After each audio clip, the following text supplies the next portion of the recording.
we're tied by blood with somebody, that we may create that sort of bond.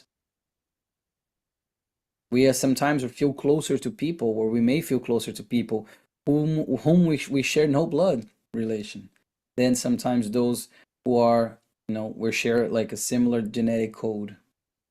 And moreover, they talk about, those incarnated in the same family, especially as close relations, are often as not congenial spirits linked by the past, are as often as not, congenial spirits linked by past relationships, which express themselves during their earthly lives by their reciprocated affections.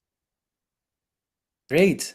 So they're saying that a lot of the times those incarnated within the same family circle, and with especially close relations, meaning especially the closer family, the smaller family, not the extended family necessarily, they're saying are as often as not congenial spirits, meaning spirits that were linked by a past relationship of good affection, of things that they liked in one another. So they're kind of coming back on this journey, maybe again as in different roles, but you can see that they love each other. Their love certainly extends beyond this one and this life, and these are spirits that are, have these sympathies towards one another.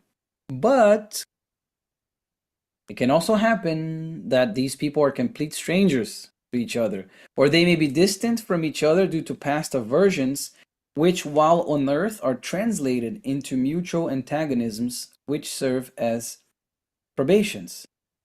So it's not necessary that just, those who I incarnate with, or who incarnated in my family as, my children, they are for sure spirits that I had, that I have great affection, that I already lived together with them before, or the complete opposite.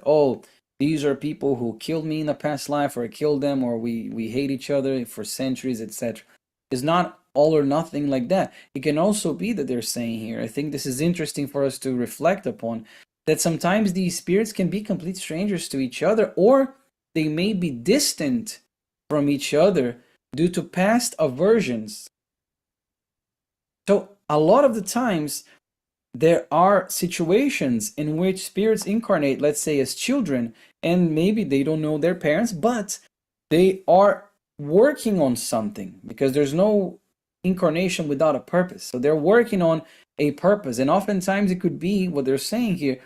The purpose could be overcoming this antagonism with its roots in previous lives. So sometimes this can come in the form of religious disparities, like people reincarnated from extreme different types of religion within the same family. So already when the children grow up and they have that natural inclination towards something else, or it could be anything related to like social, even political, even, or anything that is very antagonistic to one another, oftentimes spirits already incarnate in situations like that, because it's necessary for spiritual advancement. It's necessary to work on humility, to work on forgiveness, to work on charity, to work on patience, to work on tolerance. So that's why oftentimes we may see, and it's not necessarily that, that parent doesn't get along with that child, therefore for sure they were enemies in the past life. No, maybe not. Maybe they never even known each other, but they have these antagonistic views and inclinations and tendencies that must be worked. This is what they're saying here. And then they're going to say something that is super interesting.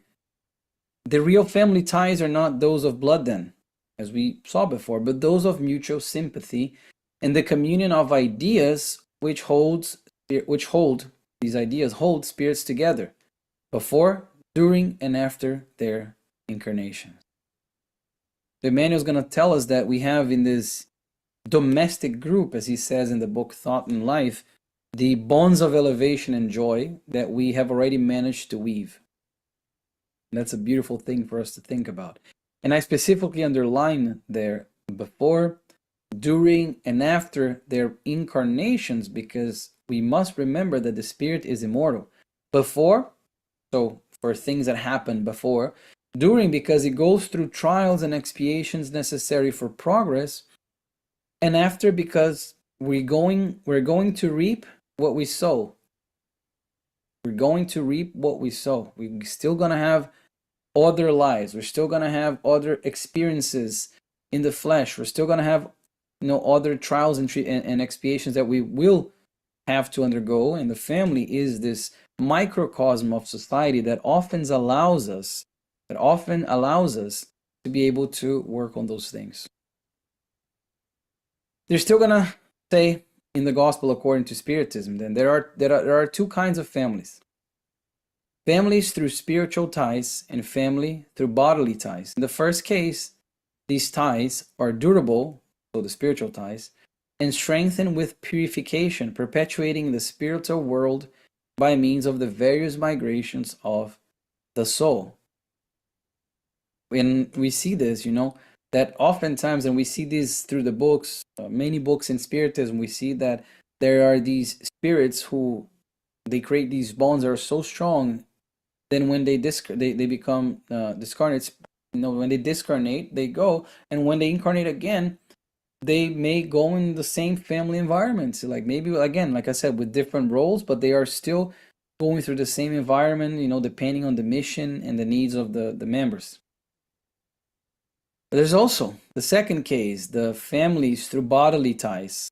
The ties are as fragile as the physical body itself, distinguishing with them and in many instances dissolving morally even in the actual existence.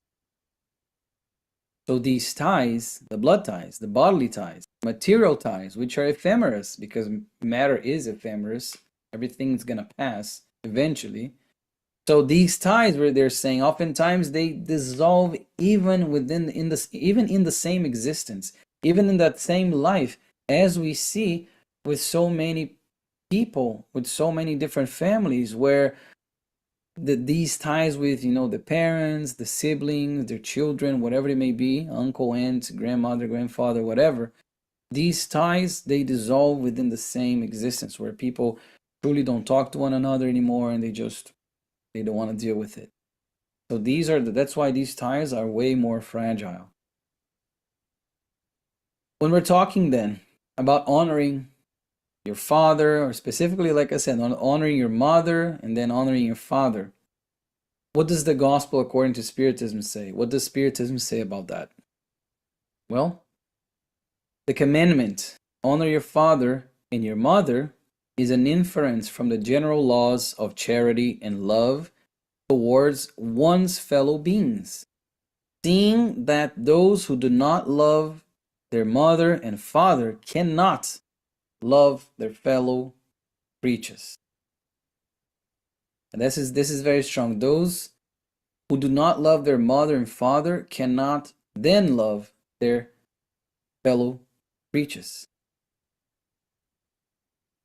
So we may think that sometimes, okay, but I'm reincarnated with a previous, former enemy, and I can't. It's just too hard.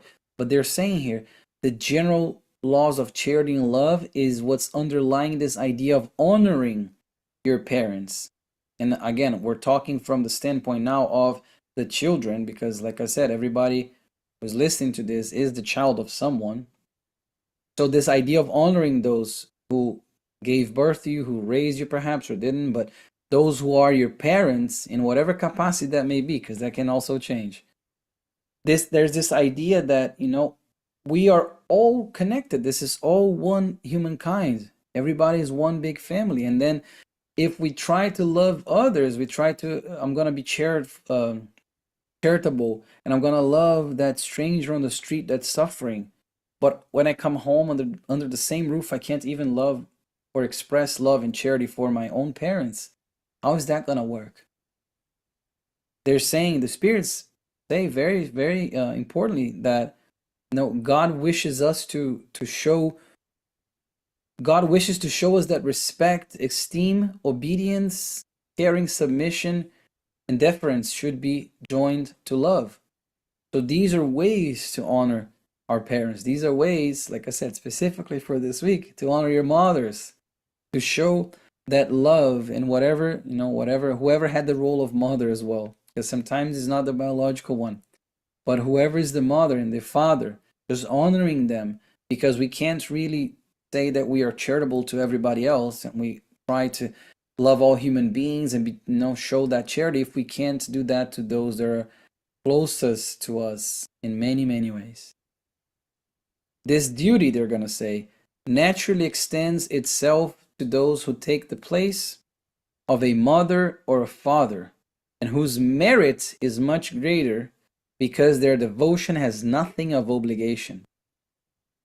So they're saying exactly what I was talking about before, which there are oftentimes those who are fathers and mothers or both that do not have necessarily the blood ties. They may not necessarily have the blood ties. And they're saying that the merit is much greater because their devotion has nothing of an obligation. So it's it's proportionally inverse. The less related I am to that person that I am a father to or a mother to, the higher my merit, because it's, and I'm going to put this in quotation marks, it's going to be easier to love, a child that was born from you, that shares your blood. It's going to be easy for me to love, a parent, to honor a parent when I know that I came from them. But what about all of those who, like they're saying here, have the role of a mother or father, or raise us or teaches us or love us like mothers and fathers, but they have, from a blood standpoint, no obligation of that. So to honor your mother and father consists in not only showing respect, but also helping them in their needs, offering them rest in their old age, and surrounding them with care, just as they themselves did for us during our infancy. Sure, some may look at that last sentence there and have certain emotions, because it is true, not every biological parent out there has done that, has, surrounded their children with care. But then for those people, if there's anybody here listening to this that had that thought, imagine, instead of just as they themselves did for us, imagine just as they themselves could have or should have done for us during our infancy. Because that's the root of love and the root of charity. So for us to honoring our parents, and again, coming from the standpoint of a child of someone, for us to honor our parents, to follow this commandment, we have to do what they did to us, the good stuff, and even improve the stuff that was perhaps not so good. Because in this way, when we're going to be taking care of them as they need us, we are honoring them. That's a way of honoring your mother and honoring your father. Just taking care of them, expressing gratitude to them. And this is another piece that's important here about gratitude. And this one I brought from this book here, Psychology of Gratitude. I also have it in the slide there. This is a book by Joanna De Angelis, psychograph by Divaldo Franco. And specifically today, I just want to make a parenthesis here. Talking about gratitude, I just want to take a few seconds here and to truly send a thought and express my gratitude to Divaldo Franco, who discarnated this past week on Tuesday. If it wasn't for his blessed hands, we would not have this book here. And so many others, and so many other things. I don't want to reduce everything he's done to just this book. But just in this book, in this presentation, I cannot look at it and not feel grateful for his work as a missionary of Christ that granted us this, that gifted us so many knowledgeable books. And this is, of course, by Joanna De Angelis. And she's talking about gratitude. So how does that apply to our family? She's going to say, no one is born grateful, neither does one obtain gratitude in a leap. One learns gratitude through its practice, which must be initiated within the family. Look at that. The society, and I bolded this part, the society in miniature, where affection expresses itself naturally. So the society in miniature. Nobody is born grateful. Nobody is born a spirit of the first order and first class. Nobody is born that way. There's no leap in nature, as you know. She's saying here, no one obtains gratitude in a leap. And even the mathematician and philosopher Leibniz, the German philosopher, he talked about how nature doesn't work in leaps. Evolution is gradual. Everything is gradual. Same with us. Our progress is gradual. We learn gratitude gradually, slowly but surely, and the best way is in the family, the society in miniature, where we are put in a position, save for some exceptions, where we naturally love those that are our parents, that we naturally love those who are our sisters, our brothers, our children. So this society in miniature, that's what she's saying, where affection expresses itself naturally. The family is not only the domestic grouping, but also the reunion of incarnated spirits with a pre-established evolutionary program. It's not just a domestic grouping, it's way, way more than that, because gratitude is spiritual growth. We have done a talk about gratitude a couple of months ago as well. But this idea that it expresses itself in the family because affections come more naturally oftentimes. And what's the opposite of that? Ingratitude. And ingratitude is one of the most direct results of selfishness, because the person who is selfish and prideful, we can even add prideful here. The person who is selfish and prideful, they're not going to be grateful to someone else because they think they're extremely 100% self-sufficient and they don't need anybody. Well, guess what? You came to this earth, you needed somebody to birth you. At the most basic level, you needed somebody to give you the opportunity to come in a body so you can incarnate and do the work. But ingratitude is this direct result of selfishness. Remember that God will ask every mother and father, what have you done with the child which was entrusted to you? I ask this question to myself a lot of the times when I'm reflecting and what have I done with the child, in my case the two sons, the children that were entrusted to me? And I always have this in my mind as in the moments when we become angrier with them or they're doing things we don't want them to do and we're trying to educate. There's always this thing in the echoing in the back of my mind that in the end I'm going to be answering to God. I'm going to be answering to my own conscience. What have I done, with those that came here as my children? Have I loved them? Have I taught them? Have I learned from them as well? How have I treated them? What sort of values have I taught them? What sort of person did I show to them? God never gives anyone a trial superior to the strength of the person who has asked for it. He only permits those tests which can be fulfilled. Therefore, if this does not happen, it is not for lack of possibilities, but for lack of willpower. Emmanuel is also another one that is very strong in this idea. Joanna de Angelis as well. This idea that sometimes there's a lack of willpower, not a lack of possibility. And also, we have to remember that if we are in a situation, in a family situation that is very hard, and it may seem that it's unbearable, it's a barrier that I truly cannot overcome, we have to remember that God never gives anybody a trial that is superior to the strength of the person who asked for the trial and for the expiation, the person who needed to expiate.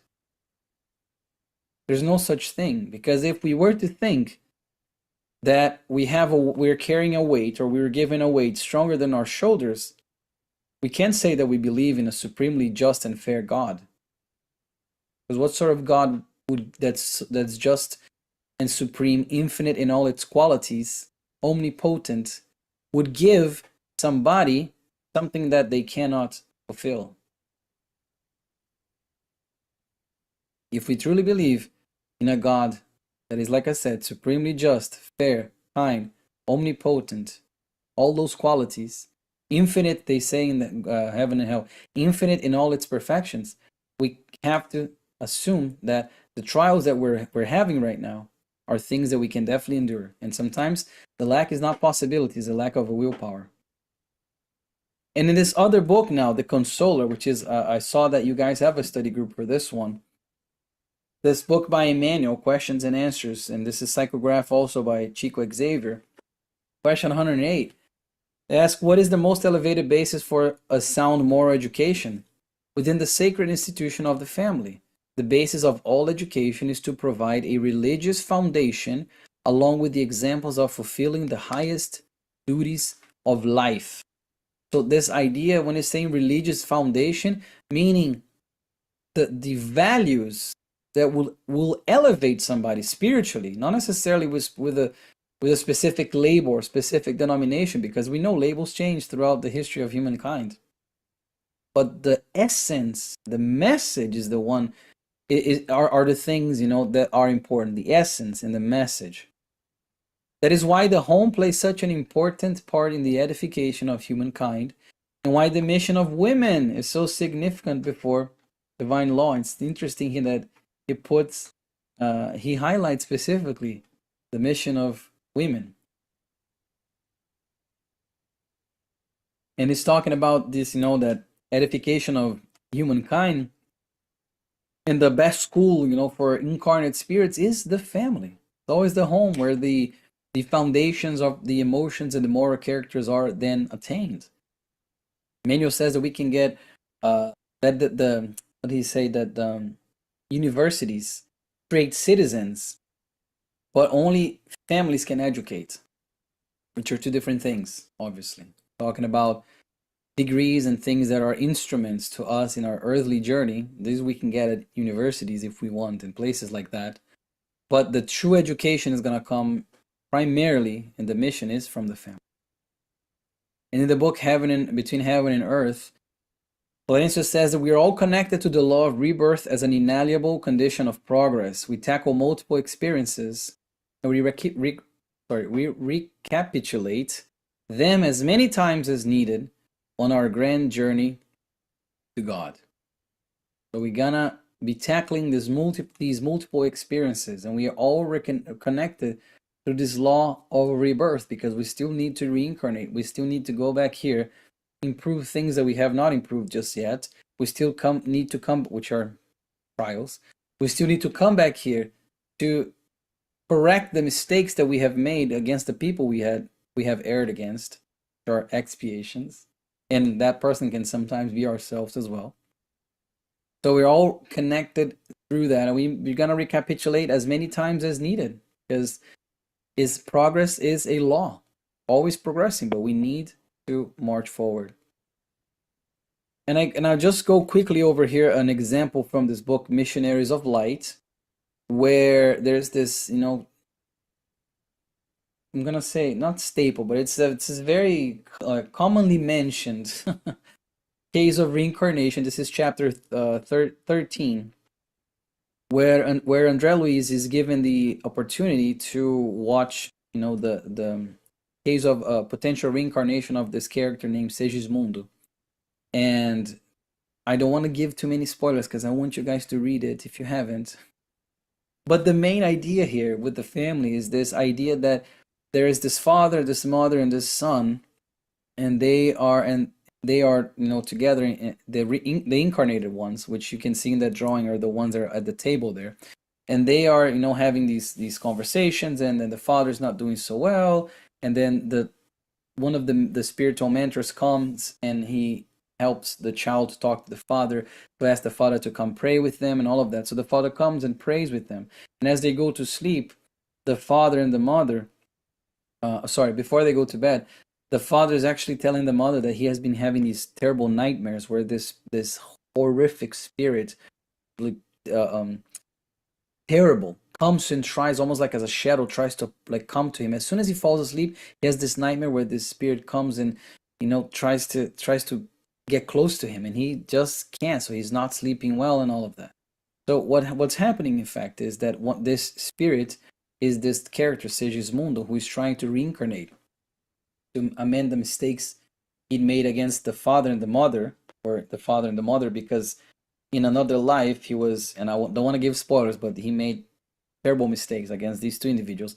So he needs to reincarnate. He wants to reincarnate as their second son, but the father is having a lot of repulse against him. So then we see in the book, and again, I recommend you guys to read this one, where André Luiz he witnesses all the process and all the work that's done by the spirituality to help these two spirits become one to forgive the other, so he can reincarnate it as their second child. It's very beautiful. Again, I don't want to spoil, so I'm gonna let you guys read it. And then in the Spirits book, question 385 talks about how, what happens as the youth, they say, as the youth approaches manhood, is because we see these changes, especially in adolescence and teenagehood, where there are all these changes in behavior and taste and all those things. And they're asking, like, what's happening there? Is the spirit that is modifying itself? What's happening? The spirits, they're going to say, regaining possession of himself, shows himself such as he was before his incarnation. You know not the secrets hidden under the seeming innocence of children. You know neither what they are, nor what they have been, nor what they will be. Nevertheless, you love and cherish them as though they were a part of yourselves, and to such a degree that the love of a mother for her children is reputed to be the greatest love that one being can have for another. Thank God for the veil of forgetfulness. Isn't that right? And we imagine if we remember everything that we did wrong to those who are now our children, or those who are now our parents, and vice versa, everything they did wrong to us. It makes everything so much harder. But when they are, babies, when they are young, especially for those who are parents, it's so much easier to love them and to help shape them. Spirits only enter, this is the continuation of the answer, into corporeal life in order to effect their improvement, their self-amelioration. The weakness of corporeal youth tends to render them more pliable, more amenable to the counsels of those whose experience should aid their progress. This reformation constitutes the duty confided by God to all those who assume the parental relation, a sacred mission, of which parents will have to render a solemn account to him. It says it all. Sacred mission of the parents. That's why as children we must honor our parents. As parents, we're going to be asked, what have you done with the children that were entrusted to you? But I want to go even further and ask, what have we done with the parents that were entrusted to us as well? Why this idea of honoring your parents, honoring your mother, honoring your father is so important. And in the Spirit's book about maternal affection, so now switching a little bit to more of the motherly role, again, given that Mother's Day was just last Sunday. Is maternal affection a virtue, or is it an instinctive feeling common to men and to animals? Is that a virtue, or is it just a feeling? It's both. Nature has endowed the mother with the love of her offspring in order to ensure their preservation. Among the animals, maternal affection is limited to the supply of their material needs. In the human race, it lasts throughout life and assumes a character of unselfish devotion that raises it to the rank of a virtue.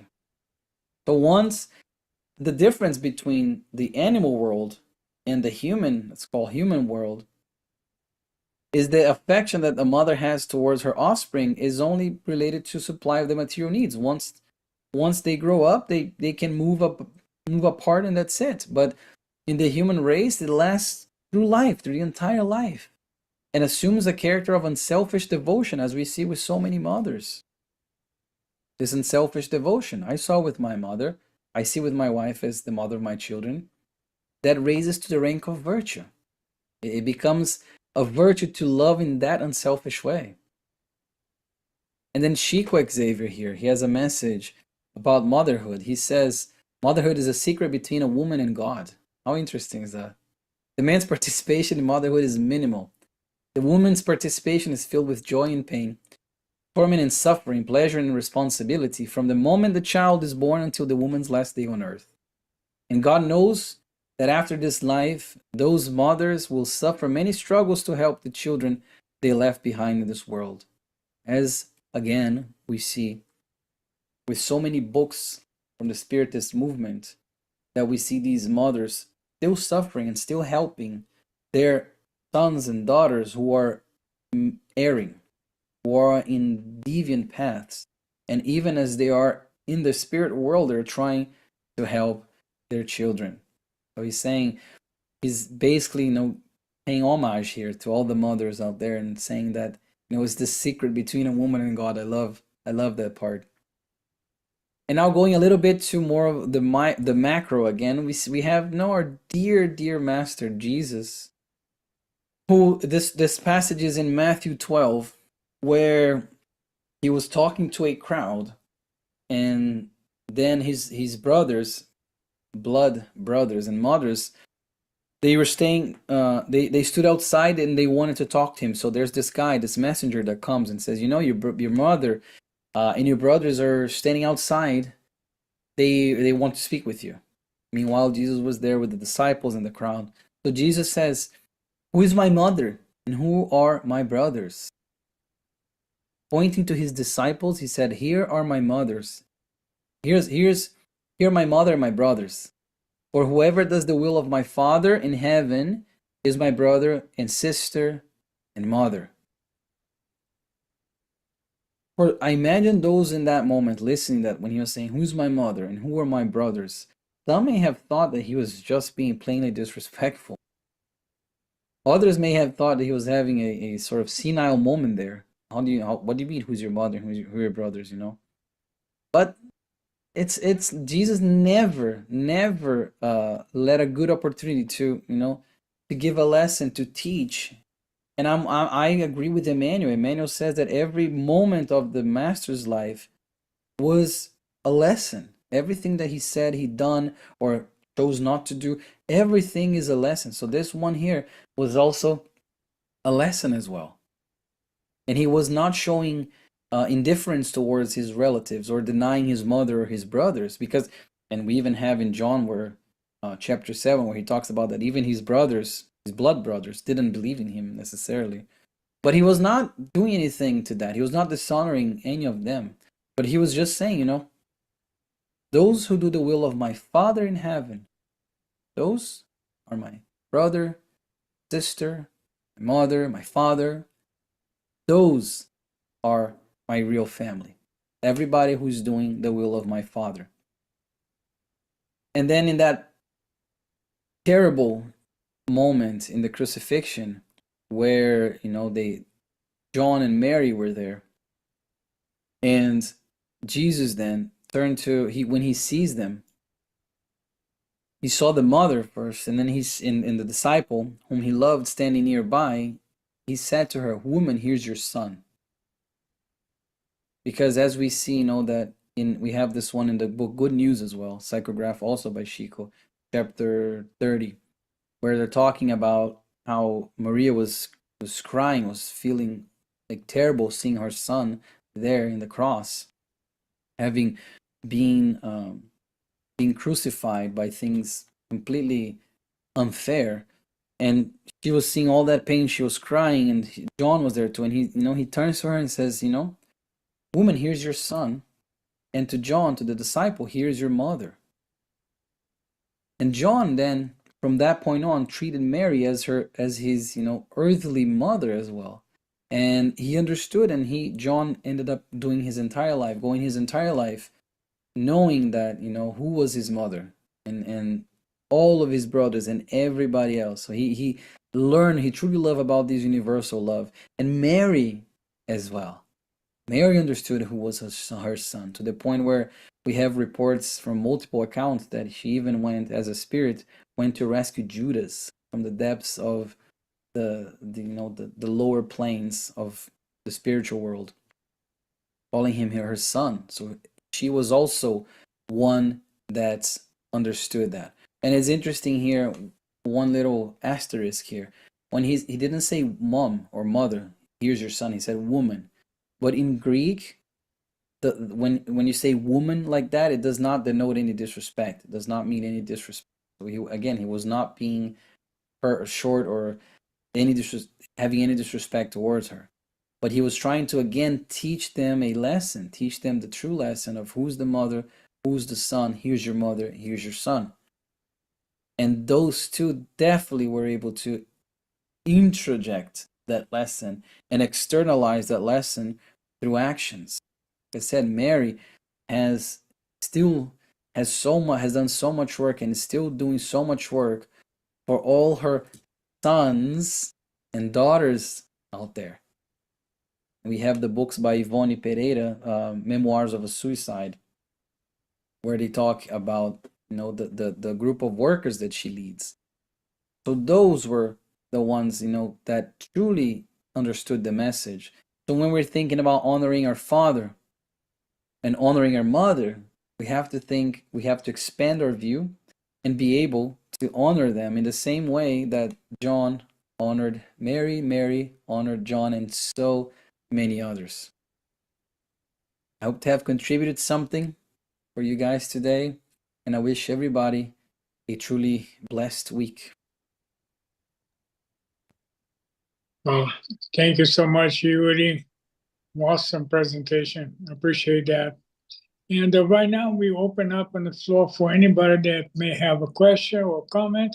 Please unmute yourself and just lead us. Thank you so much, Yuri. I really, really, really enjoyed your talk. And one thing that really stuck out to me is, and correct me if I paraphrase it wrongly, is a sentence fairly at the beginning of your lecture saying that children come to us in terms of incarnating with us as children because they're bringing something that we're looking for in them. Do you remember that? If children find the parents they need, parents in turn receive what they're looking for in their children. Yes, exactly. Is that the one? That's the one. Thank you. Parents are finding what they're looking for in children. So, and to me, that is really a very rich statement, because it's not only love and beauty and cuteness and, oh, look at my child, all the so-called, maybe egoic, but maybe not good stuff.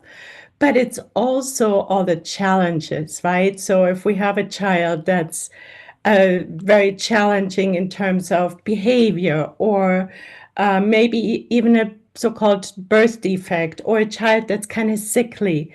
And that is, to own that and say, okay, I've been looking for that. I'm here to learn something from this situation, because this child came to me because I was looking for this experience. And to me, that just gives a whole new level of embracing the challenges and knowing it's for our own best, in our own best interest. And actually, subconsciously, I was actually looking for this. So thank you so much. Yeah, that was very beautiful for me. No, thank you. I pasted the exact sentence there from the book. Oh, I don't see it, but in the chat. Yeah. Okay. Thank you so much. Yeah. Yeah. Because, we kind of may want to just skip over it and say, oh yeah, sure, the children bringing us all this joy, and yeah, but there is also the other side, and some children more than others, right? Yeah. That is interesting. Thank you, Sunshine, because you called attention about the law of attraction, that attract to each other by this force, not by decree, but this force of attraction that brings us together for what we need and what we're looking for, what's necessary. And that reminds me of one reason. Do you know that the symbol in Spiritism of the vinyl grapes, that's the visual that represents exactly what we're talking about, the connection. So each bundle of grapes is a unique family, but we all connected with other families, and that goes. So that's the importance of that symbolism in Spiritism. So, and that love that feeds the grape, the vine, is the same love as Yuri was talking about, charity and love, is that same energy that goes and flows. If one of the bundle gets sick, there's a plague or some kind of viruses on that one, it affects that nucleus, but does not reach out to the whole mind. So that's so symbolic that the drawing that symbolizes spirit. Thank you, Yuri, for your presentation as before. It was beautiful.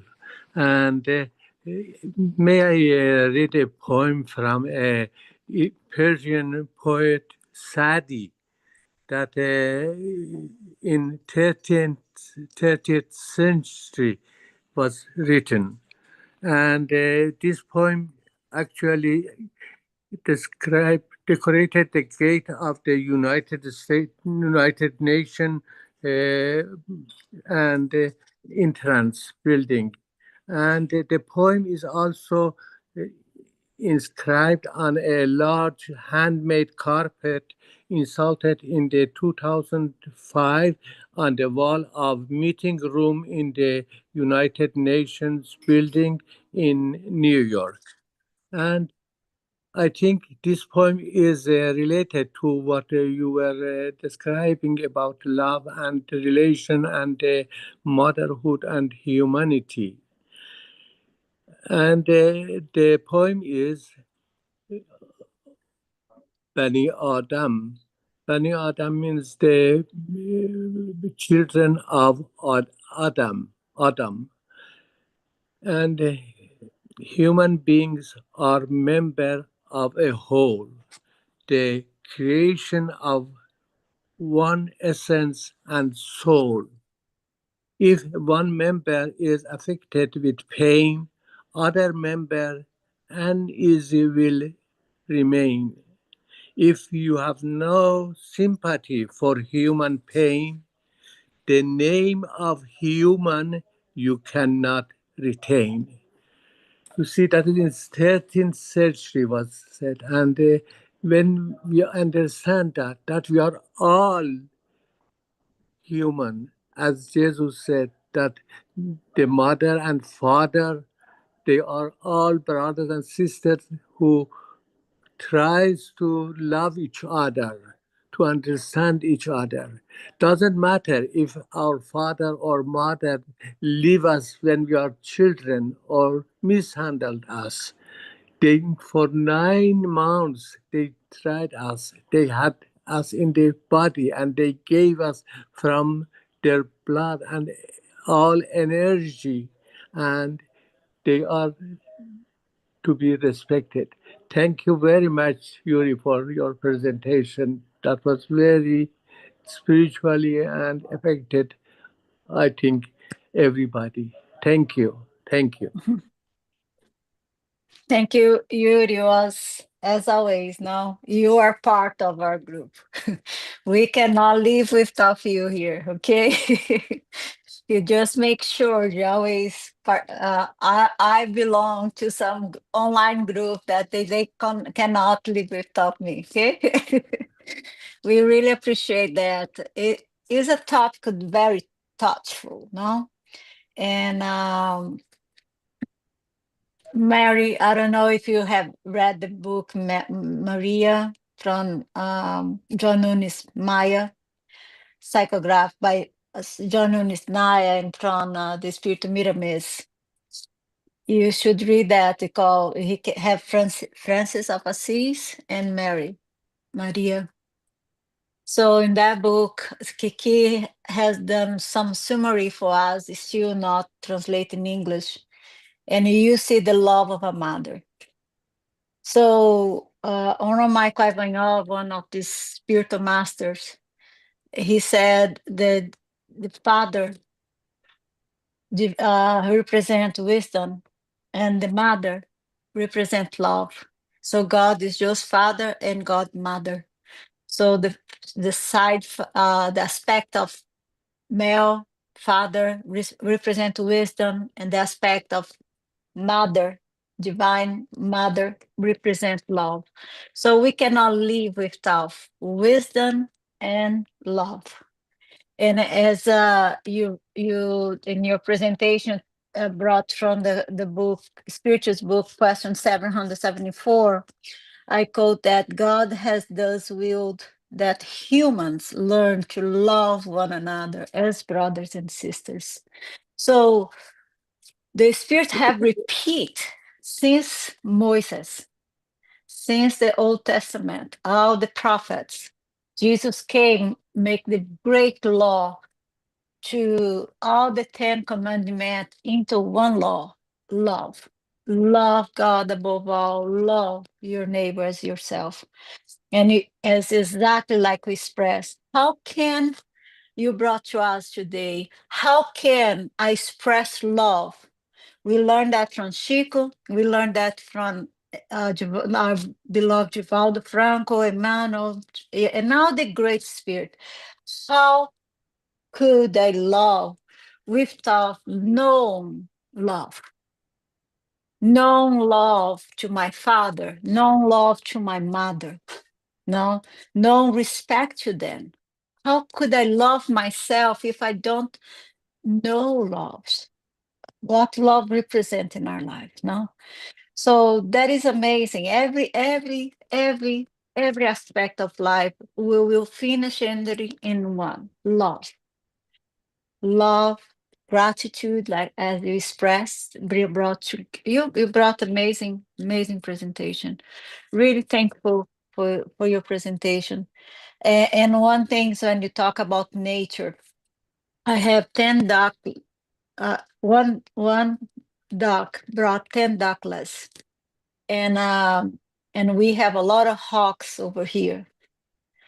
And they take out them, no? We have a lake, and until today I feed them every day, and even today, she kept the 10, and she's a small duck, and all the 10 ducklets together. The geese, the Canadian geese, they have 6, and they was born here in my house, and they just have 2. All the hawks came and took the other one. I was mad with them every day, and I know nature is nature things. And I say, "You're so big, and both of you, look at the size of you both, and look at the size of this duck, taking care of 10 ducklets, and they still here." So it is nature, it's love, is all things represent. We walk together, we work together, respecting nature. You will learn to respect one another too. Everything's so beautiful. Thanks so much. Appreciate your time. Hi, Yuri. Okay, so here's my thought. I'm still stuck on honoring your mother and your father, which is something I think should be taught at a young age, what honoring means. And also, I think it should be taught that children should be prepared to help take care of their parents. Because when a mother has a child, I mean, you toss them, you kiss them, you love them, you bathe them, and it's fun, they little. An adult that might have dementia or might have some kind of issue or a handicap or whatever, it's not that easy. And so I think the mind needs to be nurtured towards honoring the mother and the father in their older age, and because I don't think it's easily accepted. You know what I mean?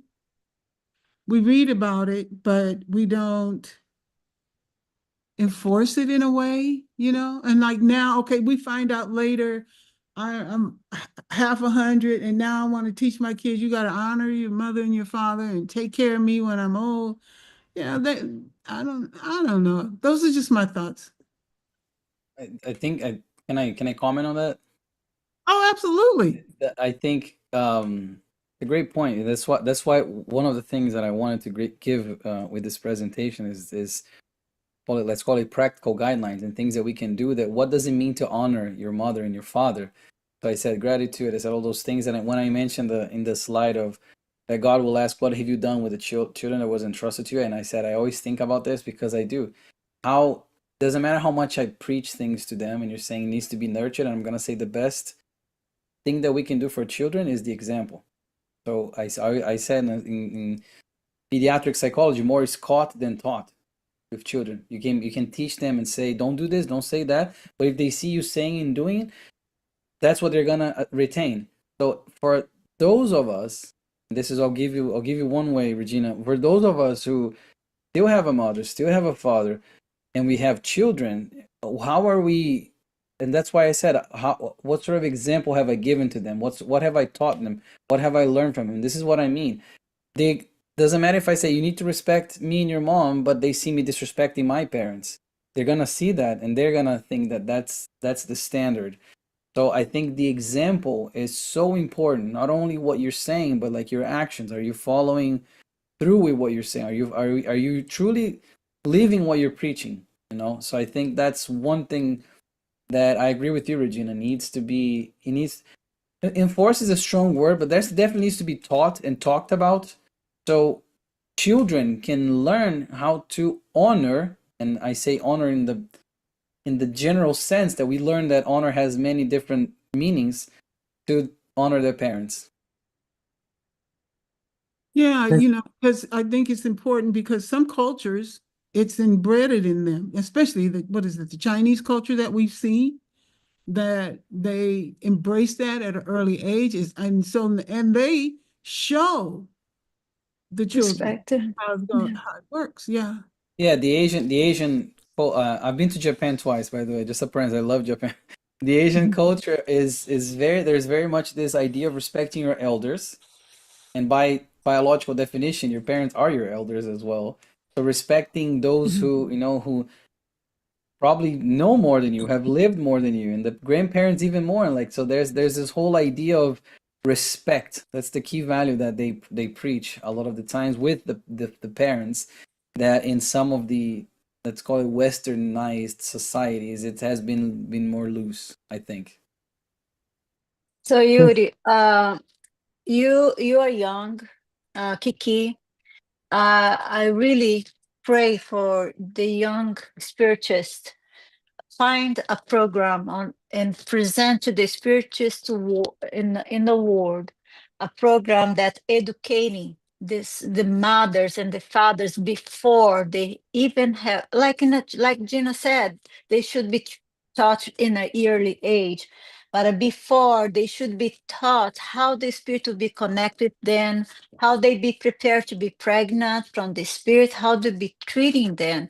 The book The Life in on the Planet Mars by Ramachis. If you read that book on the spiritual side of Mars, no, you will understand how they program everything. So we need to advance, and Kiki, Yuri is in your hands. That's what I said. You're young too, sister. Don't run away. You're young too. And some of us have grandchildren, and we can only go so Exactly. far. You know what I mean? Yeah. And we have these limitations. And can you imagine? My grandmother said, "I'm gonna live forever." They run to their parents, and their parents is like, "What is she teaching them? About life and death and stuff like that." Because I know I help with my nieces. And I tell you, it has lit my sister's candles a few times, so Yeah. we can only go so far. No pressure. Yeah, we do no pressure. But that's also where what Yuri said, the modeling, right? We just do it, we just live by it. And even in the smallest things, my granddaughter doesn't like lettuce, so I eat a lot of lettuce around her. I don't say anything, I just eat a lot of lettuce. And she's starting to become really curious. And understanding Yuri, as I well that became everybody has their time. I think that's important as well for us yeah. to realize. We may Yes. give all the example we want, we may preach everything that we can, truly live and everything, but everybody has their own time. But we must, go to bed, fall asleep with a clear conscience that I tried my best and I did what is according to the laws of God who are written right here. I wanted to add something that I became to disbelieve that family is not through the relation, through the blood, is through the, as the Tanya said, love. Who love us is our family. When we are here in spiritual family, that means that we are family. We love each other. When we share love with us, everybody, when we get that in global, all the people, all the humans are our family. When we share love with them, when we love everything, and even the animals, all the creation, when we here right now we see the best mother, the greater mother is Mother Earth. How we do with Mother Earth, how we love this Mother Earth, how we destroy that. Is that love that we have? Are we real a good human? Thank you. Well, I would like to call the attention of everybody that we can stay having this conversation for a much longer time, but it's time for us to kind of close this section and take a little break, maybe a couple minutes, just to refresh and get some water, and come back for the second part where we're going to have our healing passes. So thank you, Yuri, for your presentation. Thank you, everybody. We appreciate all your contributions. Thank you.